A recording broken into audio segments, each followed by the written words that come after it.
이런 이야기가 있더라고요. 재능 있는 사람, 노력하는 사람 못 이기고, 노력하는 사람, 운 좋은 사람 못 이긴다. 세상 사람들이 하는 이야기겠죠. 하나님 있는 우리는 어떻게 해야 됩니까? 재수도 우연이 아니라 하나님의 뜻을 믿어야죠. 하나님의 일하심을 믿어야죠. 하나님의 주권은 세상의 모든 일이 하나님의 통치 아래 있으며 하나님이 주관하신다는 것을 의미합니다. 하나님의 주관대로 모든 것이 이루어지는 과정을 우리는 섭리라고 이야기합니다. 섭리가 너무너무 중요한 단어인데 신천지가 이 단어를 많이 써요. 형제님 만난 게 섭리입니다라고 해서 한동안 섭리란 단어 쓰기가 굉장히 거부감이 좀 있었던 거예요. 그렇지 않아요. 그렇지 않아요. 우리가 아무리 계획하고 노력한다 하더라도 하나님의 섭리가 어떻게 주장하시느냐에 따라서 결과가 달라지게 되는 것이죠. 과거에 일어났던 대수롭지 않은 일들이 오늘 우리 시대에 문제를 해결하는 열쇠가 되기도 한다는 거예요. 자, 우리의 계획과 노력도 있지만 하나님이 전혀 예측할 수 없는 방향으로 우리를 이끌어 가시는 것이 하나님의 계획하심입니다. 하나님의 이름이 단 한 번도 나오진 않지만 그런 하나님의 일하심, 계획하심, 섭리가 너무너무나 잘 기록되어 있는 책이 바로 에스더서입니다. 자, 6장에서 이 오늘 말씀이 어떤 이야기냐? 어제 5장 어제 첫 번째 잔치가 끝나고 내일 저녁에 잔치를 한 번 더 할 테니까 오십시오 하는 그 하루 사이에 일어난 일입니다.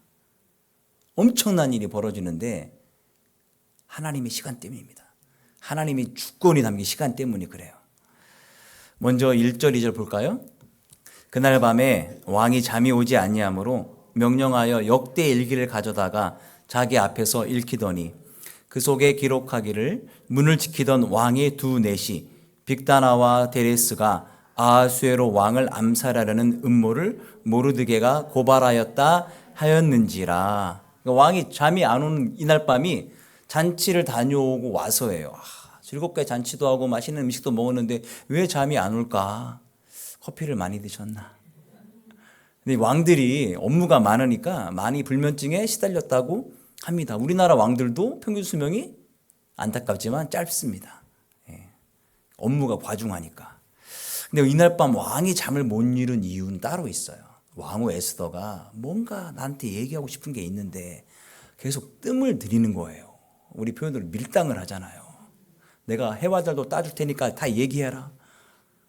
내일 얘기하겠습니다. 궁금하잖아요.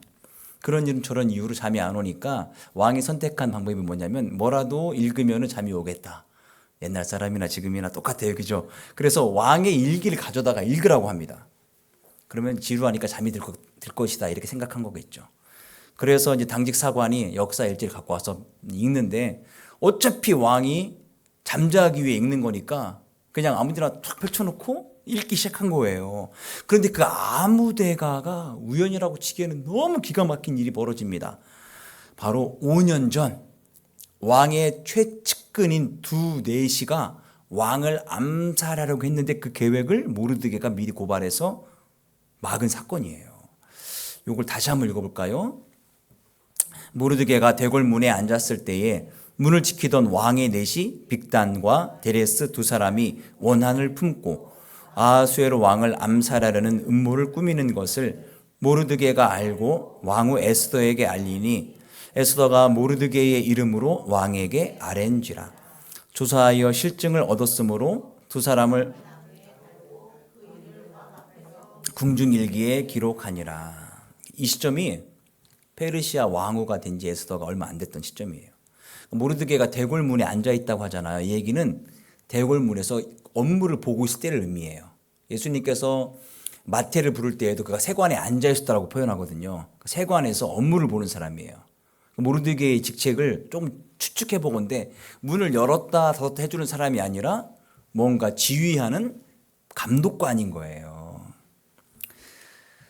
그런데 이제 하필 두 넷이가 문을 지키던 왕의 두 넷이가 넷이라면 어떤 문을 지킬까요? 왕이 들어다니는 침실의 문이겠죠. 그러니까 이 문을 지키는 내시들이 역모를 품었다면 왕은 죽은 목숨이에요. 아무도 막을 수가 없어요. 그런데 이거를 모르드게가 우연히 듣고 고발합니다. 모르드게는 에스더의 이름으로 이 사실을 왕에게 알리게 해요. 아니, 분명히 우리나라 표현으로는 의금부나 왕을 지키는 별감이나 뭐 사또나 이런 사람들이 있어서 이걸 토벌하면 되는데 왜 왕후에게 알려서 왕에게 이 사실을 고발했을까? 추측건데 이 최측근 두 내시가 이걸 계획했다면 또 다른 공모자들이 있을 수도 있겠죠. 그 사람들이 높은 사람들이라면 그 선에서 끊고 모르드게만 죽이면 해결되는 거예요. 그러니까 직접 얘기해야 되겠다는 생각과 에스더가 왕후가 된 지 얼마 안 된 시점이에요. 왕후가 조금이라도 공을 세우면 왕에게 더 사랑받겠죠. 입지도 강화되고 이런 차원에서 이제 하지 않았을까 추측을 해보는 겁니다. 에스더는 이 일을 또 왕에게 아뢰일 때 모르드게 이름으로 아뢰입니다. 서로가 위하는 마음이겠죠, 그죠? 이 에스더와 모르드게의 이 두 사람의 이 일이 5년 뒤에 엄청난 결과를 이제 가져오게 됩니다. 암살 보고를 받은 왕이 사후 조사를 다 한 다음에 이 두 사람만 관련이 있구나 싶어서 두 사람을 이제 처단을 합니다. 자, 일반 역사에서는 어떤 일이 벌어졌는가? 우리가 흔히 알고 있는 이제 역사를 쓴 사람이 헤로도토스가 있어요. 헤로도토스는 이 페르시아의 아하수에로 왕은 일반 역사에서 크세르크세스 1세거든요. 크세르크세스 1세가 암살당한 이야기는 다루지 않아요. 그런데 통치 말기에 권력 다툼이 굉장히 심했다는 걸 이야기합니다. 특별히 왕비 아메스트리스와의 관계에서 정치적으로 어려움을 겪었다. 이 아메스트리스가 와스든지 누군지 모르겠어요. 거기까지는 준비를 못했어요. 이게 중요한 게 아니니까. 또 다른 역사가 쿠테아스가 크세르크세스가 BC 465년 예수님 오시기 전 465년에 친위 대장인 아르타바누스의 배신으로 암살당했다고 기록합니다. 일반 역사에서. 아르타바누스는 크세르크세스의 경호대장이에요. 최측근의 최측근입니다. 근데 그에게 배반을 당해 죽임을 당하고 왕권은 크세르크세스의 아들인 아르타크세르크세스 1세에게 권력이 넘어갑니다. 굉장히 권력을 갖고 있는 것 같지만 아무도 믿을 수 없는 그런 이 자리가 또 왕의 자리 아닌가 싶어요. 보면 늘 가장 최측근에게 배반을 당하죠. 참. 왕의 목숨을 구한 일이 굉장히 큰 공을 세운 일이잖아요. 근데 왜 왕은 모르드게에게 아무 상도 내리지 않았을까요? 제가 자주 질문하는데 그걸 어떻게 알아? 정확한 이유를 알 수가 없어요. 기록되어 있지도 않고. 근데 우리가 드라마 많이 봤잖아요. 영화도 많이 보고. 추측을 해보면은 왕이 내가 정말 사랑했던 내 마음을 다 주었던 이 최측근 두 내시가 나를 배신해? 너무 분한 나머지 미처 모르드게에게 상을 못 내렸다. 이런 것과 또 하나는 이 모르드게가 배경이 없는 그냥 대궐 지키는 말단 공무원이잖아요. 근데 이 사람이 뭔가 공을 세워가지고 높은 자리에 올라가는 걸 다른 신하들이 배가 아파. 그래가지고 막 온갖 협잡을 해가지고 그냥 무마시킨 신하들의 농간 때문이 아닐까? 이런 생각도 들고요. 근데 좀 더 신빙성 있는 추리는 이 시점이 그리스와의 전쟁에서 패할 때잖아요. 그러니까 왕권이 많이 악화되고 여론이 안 좋아. 지지율이 안 높아. 이런 상태에서 뒤숭숭한 걸 해결하기 위해 일단은 빈자리인 왕후를 딱 세웠단 말이에요. 그러니까 지지율이 조금 올랐어요. 이런 마당에 왕이 암살 시도가 있었다 이야기가 나오면은 다시 또 지지율도 안 좋아지고 결론적으로 왕권이 약화된단 말이에요. 그래 일단은 쉬쉬 알리지 말고 쉬 더 덮고 상은 나중에 모르드게에게 내리면 되겠다 싶었는데 깜빡 잊어버린 거예요. 성경에 이런 얘기 없습니다. 이러지 않았을까? 제가 추측한 거 아니고 하릉 목사님이 역사가니까 참 잘해요. 아무튼 모르드게는 큰 공을 세우고 아무런 보상을 받지 못합니다. 모르드게 입장에서는 어땠을까요? 서운하죠. 억울하죠. 그런데 하나님께서 이때 조용하게 지나가게 하신 것은 5년 뒤에 묵혀서 쓰시려고. 결정적인 순간에 이걸 딱 꺼내 쓰시려고 하나님께서 계획하심이 있는 거예요. 만약 이때 모르드게가 상을 받았다면 어떤 상을 받았을까요? 가장 쉬운 걸로 9급 공무원이야? 5급 승진, 사무관으로 승진, 내지는 이렇게 집 한 채를 내리든지 금은보화를 내리면서 딱 취하할 거예요. 만약에 이때 5급으로 승진하거나 이렇게 상품을 받았다면, 상금을 받았다면은 나중에 보상할 길이 없는 거예요. 하나님의 놀라운 구원의 재료로 사용되지 못하는 거예요. 하나님이 실수가 없으십니다. 최고의 반전 드라마를 위해 5년을 꽁꽁 묵혀두고 계셨던 거예요. 오늘 우리가 누릴 상도 하나님께서는 당장이 아니라 잠시 보류할 수도 있는 거예요. 하나님의 시간은 전혀 느리지도 않고 전혀 빠르지도 않습니다. 정확해요. 제가 세숨시계 말씀드린 적 있죠? 순간 1조분의 1인가? 아무튼 있잖아요. 그러니까 시간이 지나면 하나님이 하신 일은 다 옳아요. 그러니까 우리가 꼭 필요한 건 뭐냐면 하나님의 때에 이걸 거두게 하신 것에 대해서 감사하는 게 우리가 할 일이에요. 원망이 아니라. 우리의 선한 삶과 우리가 열심히 일하는 것에 당장 보상이 없더라도 서운해하지 마세요. 안타까워하지 마세요. 하나님 잃어버리신 거 아니신가? 고민하지 마세요. 하나님 때가 되면 거두게 하십니다. 맞습니까? 악인이 오히려 득세하는 것 같아도 배아파하지 마십시오. 하나님께서는 하나님의 사람의 믿음의 삶과 행동들을 다 기억하시고 반드시 갚아주십니다. 아멘. 이럴 땐 아멘 하셔야 돼요. 그죠? 왕이 잠을 청하려고 일기 좀 읽어봐 했는데 잠이 오히려 깨는 거예요. 오라? 그래서 물어봅니다. 3절 읽어볼까요? 왕이 이르되 이 일에 대하여 무슨 존귀와 관작을 모르드게에게 베풀었느냐 하니 측근 신하들이 대답하되 아무것도 베풀지 아니하였나이다 하니라. 오라, 내가 큰 실수했네. 이 용모를 계획한 거를 고발했으면 이 사람들에게 엄청난 상을 내려줘야 됩니다. 이게 페르시아의 법에 있었어요. 하도 그런 일들이 많으니까. 그런데 이 엄청난 일을 고발했음에도 불구하고 아무런 보상이 없다. 그럼 앞으로 사람들이 어떻게 생각할까요? 고발 안 해요, 이제. 하면 뭐해. 아무것도 안 주는데. 어휴, 참. 누가 왕을 위해서 목숨 바쳐 충성합니까? 그러니까 왕이 큰 실수한 거예요, 지금. 그래서 생각하는 거예요. 이때라도 바로 잡아야 되겠다 싶어가지고 왕이 또 묻습니다. 4절.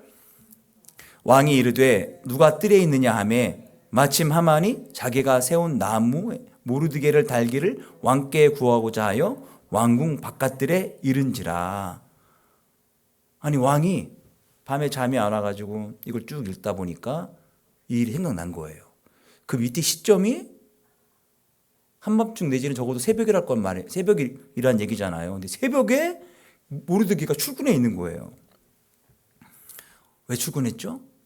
모르드게를 죽이는 것을 왕에게 허락받기 위해서. 그러니까 모르드게가 말단 공무원이지만 나라 일을 하는 사람이잖아요. 그러니까 함부로 할 수 없는 거예요. 왕의 허락이 필요했던 거예요. 아니 9시에 죽이든 12시에 죽이든 큰 차이가 없을 것 같은데 이렇게 서두른 이유가 뭘까요? 우리가 하나님의 일에 대해서 열심인 것처럼 마귀 사탄도 하나님의 일을 방해하기 위해 열심입니다.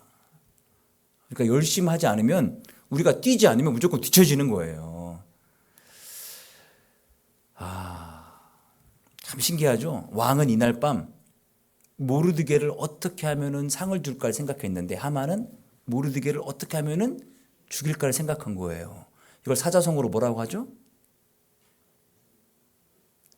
동상이몽. 동상이몽. 야, 같은 밤에 같은 사람을 두고 누구는 상 주기를 생각하고 누구는 죽일까 생각한 거예요. 야, 놀랍죠? 이날 모르드게를 죽이려고 새벽같이 출근한 하만은 그게 오히려 화가 됩니다. 왕은 모르드게의 일을 지시하려고 누가 있느냐 물었는데 마침 하만이 밖에 뜰에 있대요. 출근했대요. 하만을 불러라. 하만에게 일을 지시합니다. 6절 볼까요? 하만이 들어오거늘 왕이 묻되 왕이 존귀하게 하기를 원하는 사람에게 어떻게 하여야 하겠느냐?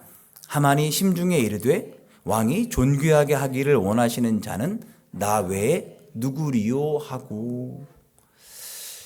생각해 보세요. 제대로 된 상황이라면 왕이 하만에게 이렇게 물어야 돼요. 총리 대신이요, 이 새벽에 웬일입니까? 이렇게 물어야 되는데 지금 모르드게를 상 주는 걸 본인이 실수했기 때문에 빨리 이걸 해결해야 되잖아요. 이게 급한 나머지 온통 모르드게 상밖에 없는 거예요. 그래서 그거 안 묻고 그냥 다짜고짜 하만에게 자문을 구합니다. 어떤 자문을 구하냐면은 포상 문제에 대해 자문을 구해요. 이때 이 왕이 정치적으로 참 대단하다. 아니면 정치 안에 살았으니까 정치하는 사람들, 아무튼 자기 안에 전문가라는 생각도 들어요. 자기 일에 대해서. 자, 정상적인 절차를 생각하다 보면은 총리 대신에게 뭔가 자문을 구할 때 이런 전후 사정을 다 얘기합니다. 여차저차 해가지고 내가 실수로 모르드게에게 상을 못 내렸는데 어떻게 하면은 상을 내릴 수 있을지, 어떤 상을 내리면 좋을지 한번 나에게 말씀해 주십시오라고 총리 대신에게 자문을 구하는 게 누가 봐도 상식적입니다. 그런데 왕이 어떻게 했죠? 말씀이 구체적인 정보는 다 숨기고 내가 존귀하게 하기를 원하는 사람이 있는데 어떻게 해야 될까라고 하만에게 묻습니다. 여기서 왕의 엄청난 내심, 속셈이 들어가 있어요. 어젯밤에 왕후하고 같이 잔치하는데 하만이 와 있잖아요. 그럴 수 있다고 봤어요. 근데 내일 잔치에도 왕후가 하만도 또 같이 오라는 거예요. 일단은 왕후가 나한테 무엇을 말할지도 굉장히 궁금한데 이 일과 하만을 초청하는 일이 뭔가 관계가 있지 않을까? 이런 의심이 있었잖아요. 왜 경건하고 품위 있는 왕후가 이 정치꾼, 교활한 정치꾼인 하만하고 뭔가 같이 오라고 했을까? 이 궁금증이 증폭되는 시점에 하만을 만난 거예요. 그러니까 하만의 본심을 시험하기 위해 이 말을 던진 겁니다. 아무 얘기하지 않고 존귀하게 하려고 하는데 어떻게 하면 좋겠냐. 그러자 교만과 모르드게에 대한 증오에 사로잡힌 하만이 이 왕의 속내를 못 읽는 거예요. 그 이야기 들으면서 나에게 상 주시려고 하네. 엄청난 실수를 합니다. 그죠? 용의 주도하고 교활한 하만이 왜 실수하고 있을까요, 지금? 왜 오판하고 있을까요? 왜 교만했죠? 성공 가두로 달리고 있기 때문입니다. 성공 가두를 이민자 출신에서 드디어 총리 대신이 됐잖아요. 우리 인생에 계속 성공하고 있을 때 조심해야 합니다. 이거는 말씀이 아니라 성경 말씀이 아니라 일반 상식이잖아요. 안 그러면은 교만해져서 영적 분별력을 잃어버리는 거예요. 세상이 내 중심으로 돌아가는구나. 내가 떴구나. 이렇게 생각하는 거예요. 설령 자기가 진짜 상 받을 그런 공을 세웠다 하더라도 더 겸손했어야만 했습니다. 왜냐하면 왕이 보통 내기가 아니잖아요. 하만이 지혜로웠으면 이렇게 얘기해야 돼요. 왕이시여, 왕이 존귀하게 하는 사람도 왕의 신하입니다. 그러니 불러서 치아만 해도 좋을 줄 아래요. 성은이 망극하옵니다. 이러면 되는 거예요. 근데 교만이 어두우니까 하만이 또 자기가 상 받는 것처럼 착각했잖아요. 그래서 자기의 속마음을 들킵니다. 어떻게 했느냐? 8절과 9절 읽어보겠습니다. 시작. 왕께서 입으시는 왕복과 왕께서 타시는 말과 머리에 쓰시는 왕관을 가져다가 그 왕복과 말을 왕의 신하 중 가장 존귀한 자의 손에 맡겨서 왕이 존귀하게 하시기를 원하시는 사람에게 옷을 입히고 말을 태워서 성중 거리로 다니며 그 앞에서 반포하여 이르기를 왕이 존귀하게 하기를 원하시는 사람에게는 이같이 할 것이다 하게 하소서 하니라. 자, 8절과 9절에 가장 많이 반복된 단어가 뭘까요? 왕. 8절 잠깐 볼까요? 8절. 왕께서 입으시는 왕복과 왕께서 타시는 말과 왕관을 가져다가 왕. 하만이 어떤 생각하고 있는 거예요? 왕 대접을 받고 싶다. 이게 속마음이에요. 아하수엘 왕은 이 얘기를 듣고 이것 봐라. 이 인간이 내 자리를 탐하고 있네. 이렇게 눈치챘겠죠. 왕이 명령합니다. 어떻게 명령했느냐? 10절입니다. 이에 왕이 하만에게 이르되 너는 네 말대로 속히 왕복과 말을 가져다가 대궐문에 앉은 유다 사람 모르드게에게 행하되 무릇 네가 말한 것에서 조금도 빠짐이 없이 하라. 우리 애들 표현으로 헉. 내가 아니었어? 심지어 내가 죽이려고 하는지 모르드게야?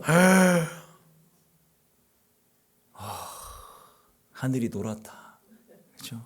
시편 109편 17절 말씀 볼까요? 그가 저주하기를 좋아하더니 그것이 자기에게 임하고 축복하기를 기뻐하지 아니하더니 복이 그를 멀리 떠났으며. 하만은 엄청나게 충격받았을 겁니다. 자기는 지금 모르드게를 죽이려고 왕에게 청하러 왔는데 왕은 모르드게를 높이는데 심지어 내가 모르드게가 탄 말을 끌고 다녀야 되는 상황이 된 거예요. 순식간에 하만과 모르드게의 상황이 역전됩니다. 왕을 높이려는 사람이 본인인 줄 알고 왕이 누리는 의전을 누리고 싶어서 다 얘기했다가 졸지에 모르드게의 말끄는 시종이 되어서 하루 종일 이제 끌고 다녀야 되는 상황이 된 거예요. 왕이 모르드게를 높이려는 사실을 전혀 몰랐어요. 근데 이 일을 통해서 우리가 영적 사실 하나를 확인할 수 있습니다. 자, 에스더와 모르드게 뒤편에서 에스더와 모르드게를 코치하는 사람은 누굽니까? 하나님이시죠, 하나님. 그럼 하만 뒤에서 하만을 코치하는 존재는 마귀 사탄. 그러면은 하만의 이 어리석음 뒤에는 누가 있다는 이야기예요?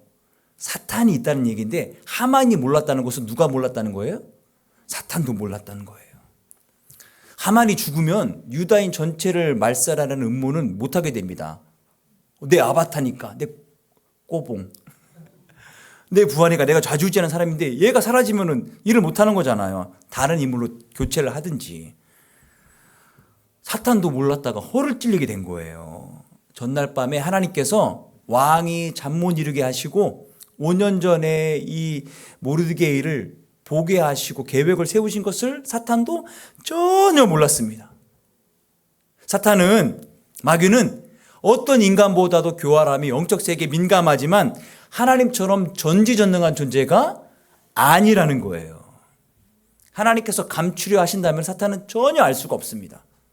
하나님께서는 지금 이 시간에 11시 한 50분 대한민국에서 일하고 계시지만 저 미국 전 세계 곳에 동시다발적으로 다 임하십니다. 전능하신 분이시니까. 사탄은 오늘 이곳에 임하면 다른 데 임할 수가 없어요. 전능하지가 않아요. 그러면은 아니 이곳에서도 나쁜 일하고 저 밖에서 나쁜 일하는 건 뭡니까? 그건 사탄의 하수인들, 졸개들. 전지전능하지가 않아요. 자, 말씀 보겠습니다. 고린도전서 2장 말씀. 사람의 일을 사람의 속 외에 있는 영 외에 누가 알리요? 이와 같이 하나님의 일도 하나님의 영 외에는 아무도 알지 못하느니라. 우리가 세상의 영을 받지 아니하고 오직 하나님으로부터 온 영을 받았으니 이는 우리로 하여금 하나님께서 우리에게 은혜로 주신 것들을 알게 하려 하심이라. 제 안에 있는 제 속마음을 아무도 몰라요. 그죠? 제가 지금 배고픈지 아무도 몰랐을 거예요. 저만 알고 제 안에 성령님을 아실 거예요. 마찬가지로 하나님의 속사정도 하나님과 하나님의 영, 성령 외에는 몰라요. 예수님도 몰랐어요. 제자들이 하나님 나라가 임할 때가 언제입니까? 나와 아버지 외에는 그때를 알지 못한다라고 예수님께서 얘기하신 거예요. 그러니까 언제 재림이 임한다, 언제 세상 끝날 날이 온다, 딱 거짓말, 딱 가짜입니다. 아시겠죠? 예수님도 아버지만 아신다고 하셨어요. 우리가 사탄을 얕잡아 봐서는 안 되지만 과대평가할 필요도 없다. 사탄이 공중원세를 장악하고 있지만 근본적으로 역사의 주관자는 하나님이신 거예요. 사탄은 하나님의 속내도 모르고 성령님도 몰라요. 그렇다면은 우리가 하나님과 동행하며 성령님을 의지하여 살아가게 된다면 사탄을, 마귀를 이길 수 있는 거예요.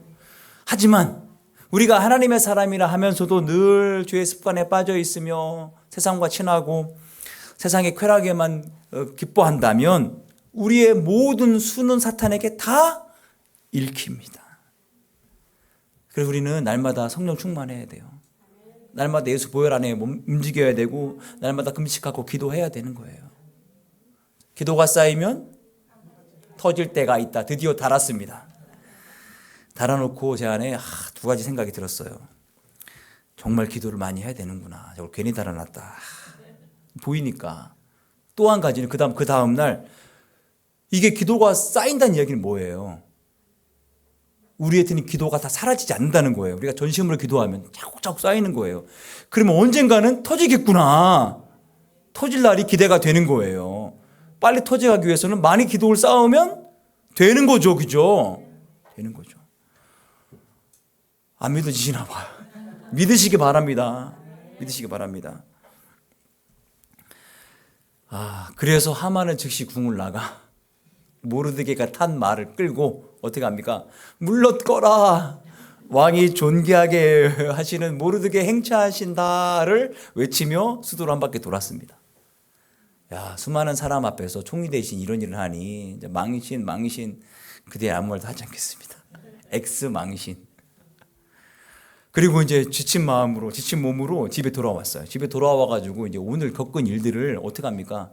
하만 친구들 아내에게 얘기하는 거예요. 위로받고 싶어서. 그런데 자신의 생각과는 전혀 다른 반응이 친구들과 아내에게 나오는 거예요. 13절 볼까요? 자기가 당한 모든 일을 그의 아내 세레스와 모든 친구에게 말하며 그중 지혜로운 자와 그의 아내 세레스가 이르되 모르드게가 과연 유다 사람의 후손이면 당신이 그 앞에서 굴욕을 당하기 시작하였으니 능히 그를 이기지 못하고 분명히 그 앞에 엎드러지리이다. 여기서 지혜로운 자가 누구냐면은 유다의 멸망의 날을 함께 점지했던 술사 중에 한 명입니다. 그 술사들이 아내와 함께 하만에게 어떤 말을 하느냐, 충격적인 이야기를 하는 거예요. 이들은 유다와 아말렉 간의 적대 관계를 잘 알았어요. 그래서 하만이 유다인들을 다 몰살시키려는 계획도 돕고 알았던 거예요. 이렇게 얘기하는 거예요. 정말 왕이 모르드게를 가장 존귀한 자로 높이셨습니까? 맞다고. 이게 큰일 났는데요. 아말렉의 왕손인 당신이 아말렉의 왕손인 걸 안 유다인들이 가만히 두겠습니까? 당신은 이제 죽은 목숨이에요. 엎드러지리이다. 아까 말씀에 그 얘기가 이 얘기입니다. 하만의 모든 계획이 무너지고 상황이 이제 정반대로 돌아가는 것을 느끼기 시작하는 거예요. 하나님께서는 승리를 선포하실 때 심지어 이런 원수들의 입에서도 승리를 선포케 하십니다. 마치 귀신 들린 사람이 예수님 못 어떻게 했죠? 하나님의 아들이요, 나와 당신이 무슨 상관이 있나이까? 이렇게 절규하는 거예요. 자기의 끝을 아니까, 마귀가. 14절 볼까요? 이런 상황 속에 아직 말이 그치지 아니하여서 왕의 내시들이 이르러 하만을 데리고 에스더가 베푼 잔치에 빨리 나아가니라. 상황 전개가 순식간에 긴박하게 일어납니다. 하루 종일 피곤해서 왔는데 이 말을 마치기도 전에 지금 내시들이 와가지고 하만을 데려가는 거예요. 정신없이 상황이 끌려가는 겁니다. 하만이 지금 상황이 좀 안 좋은데 이걸 어떻게 대처해야 되는데 대처할 겨를이 없어요. 막 끌려가고 있는 거예요. 하나님의 심판의 파도에 정신없이 끌려가고 있습니다. 하나님이 일하시면 이렇게 되는 거예요. 하만은 그동안 최고 권력 아래서 약자들을 쥐락펴락 갑의 입장에 서 있었는데 지금 보니까 자기가 어쩔 수 없는 더 큰 권능자의 손에 자기가 쥐락펴락 당하고 있는 거예요. 이게 지금 반쯤 넋이 나가가지고 막 끌려간다는 상황이 더 맞는 것 같아요. 하나님이 놀라운 방법으로 상황을 역전하십니다. 그러니까 하나님은 하나님의 방법으로 일하시는 거예요. 사람의 방법이 아닌 차원이 달라요. 당신의 아들 독생자 예수 그리스도를 우리를 대신하여 십자가에 못 박히신 것도 하나님의 방법이에요. 우리를 얼마큼 사랑하시는지를 이렇게 보여주시는 거예요. 내가 내 아들을 내어줄 만큼 너희들을 사랑한다. 이게 하나님께서 우리를 향하신 하나님의 사랑의 방식이잖아요. 그러니까 우리가 인간적인 방법을 쫙 펼쳐놓고 하나님 이렇게 해주세요, 이렇게 해주세요, 이렇게 해주세요 할 필요가 없다는 거예요. 우리는 우리 생각을 뛰어넘지 못하잖아요. 그러니까 하나님께 맡기면 우리 상상보다 더 큰 능력으로 하나님께서 일해 가시는 거예요. 하나님은 다 계획이 있으시다. 바로 선한 계획. 제가 이제 목포에서 하남으로 사역지를 옮길 때 일입니다. 나이가 많으니까 부교육자 가는 게 만만치가 않아요. 일단은 나이 제한이 많아요. 교단 홈페이지에 이렇게 올려요. 우리 어떤 사역자 필요합니다. 그럼 뭐 갈 데가 없더라고요. 근데 나이를 얘기하지 않는 데가 몇 군데가 있었어요. 그래서 어떡하지 하면서 이력서를 제출했습니다. 근데 제일 처음에 연락이 온 교회가 충주에 있는 교회예요. 저는 여건 이런 상관없이 이 교회 되면 가야 되겠다 마음 먹었어요. 왜냐하면 아내 처가랑 가까우니까, 청주니까 근처에 있으면 자주 올 수도 있고, 그래서 여기 괜찮겠다 싶어서 이제 내고 연락이 왔고, 그 다음에 하남에 있는 교회에서 또 연락이 온 거예요. 그래서 이제 계획은 충주에 가서 먼저 면접을 보고 하남 가서 면접을 봐야 되겠다 이렇게 계획을 세웠는데, 충주에 있는 교회 담임 목사님으로부터 문자가 왔어요. 제가 월요일 날 시간이 됩니다 이렇게 문자를 보내니까 시간이 안 되니 다음에 봅시다 이렇게 문자가 온 거예요. 그래서 좀 서운했지만 어쩔 수 없이 이제 풍산교회를 먼저 정했어요. 근데 이틀 뒤에 충주에 있는 교회 목사님이 저한테 전화를 주신 거예요. 면접 약속 왜 안 정하고 계십니까? 언제가 좋습니까? 묻는 거예요. 제가 아니 월요일에 좋습니다라고 문자 보냈는데 목사님이 시간이 없다고 답장 전해주시지 않았습니까? 라고 하자 목사님 확인해 보더니 다른 사람이 보낸 걸 저한테 보낸 거예요. 자기 실수했다라는 거예요. 그래서 좀 그래도 안 되겠냐 해서 제가 일단 다른 교회 먼저 면접을 보기로 했으니까 안 되겠다. 굳이 꼭 오라는 거예요. 그래서 그러면 다른 데 면접 보고 지나가는 길에 들려보겠습니다. 이렇게 얘기를 한 거죠. 그리고 나서 이제 하남에 있는 풍산교회가 처음에 갔는데 그쪽에서도 마음에 들어 하시고 저도 잘 맞고 풍산교회 가보니까 사역자 제 자리가 비어있던 시점이 이제 저희 아내가 새벽기도 때 너희 갈 곳을 예배하였다라고 꿈결에 들었는지 하나님의 음성을 들었는지 뭔가 들었는데 그 시점인 거예요. 그리고 나서 여러 사역자들이 왔답니다. 하남이지만 서울권이거든요. 서울하고 붙어 있어요. 그러니까 많은 사람들이 온 거예요. 교회도 뭐 규모도 있고 하니까. 다 아니고 저를 기다리고 있었던 거예요. 12월 달에 이제 면접을 보고 제가 부탁을 드렸어요. 사실은 저희 아이가 이사 가기 싫어한다. 좀 기다려 줄 수 있습니까? 한 달을 기다려 주겠다는 거예요. 한 달을. 그래서 합격해 놓고 저희는 한 달 12월 달 세율이가 한 달을 울었어요. 이사 가기 싫다. 애들하고 너무 재밌게 잘 놀고 했는데 설득 해가지고 한 달 기다려 준 교회 가게 된 거예요. 가서 여전히 가보니 두날기도 하고 예전 논산교회와 영성이 아주 흡사해요. 목사님이 목회만 집중하고 복음을 얘기하고 잃어버렸던 기도의 열정들이 다 회복되어지고 결국은 이곳까지 오게 된 전환점이 된 거예요. 저는 그 충주교회 목사님이 실수라고 생각하지 않습니다. 우연이 아니라 하나님의 인도하심. 하나님께서 얼핏 봐서 아무 상관없어 보이는 일들을 쫙 엮어가지고 결과를 만들어내신 분이십니다. 상황이 우리의 통제 밖에 있다 여겨도 내가 통제를 못하는 것이지 하나님은 통제하고 계시거든요. 내 인생을 예측할 수 없는 그런 상황으로 흔들어 가더라도 악인이 득세하는 것 같더라도 하나님은 일하고 계십니다. 우리가 하나님을 다 이해하려는 것을 어떻게 표현할까요? 퍼즐이 수백만 개 있는데 그걸 맞추려는 것과 비슷합니다. 불가능하다는 거예요. 그러니까 하나님의 역사를, 하나님의 일하심을 다 이해하지 말고 믿음으로 받아들이면 되는 거예요. 세상은 실체가 없는 유행과 행운, 우연을 기다리지만 우리는 하나님의 약속을 믿고 기다립니다. 현재 내 상황이 내가 바라고 기도하는 것과 정반대로 가고 있더라도 전혀 낙심하지 마십시오. 하나님은 다 기억하고 계십니다. 그러니까 더 집중해서 더 기도해야 되는 거예요. 기도가 쌓이면 터지잖아요. 그죠? 우리가 이해할 수 없는 방법으로, 우리가 전혀 깨닫지 못한 시점에, 우리가 전혀 알지 못하는 도움의 사람들을 보내 일하시는 분이 바로 하나님이십니다. 그런 하나님을 2025년도에도 동일하게 경험하시고 누리시는 여러분 되기를 축원드립니다. 우리 찬양하고 기도합시다.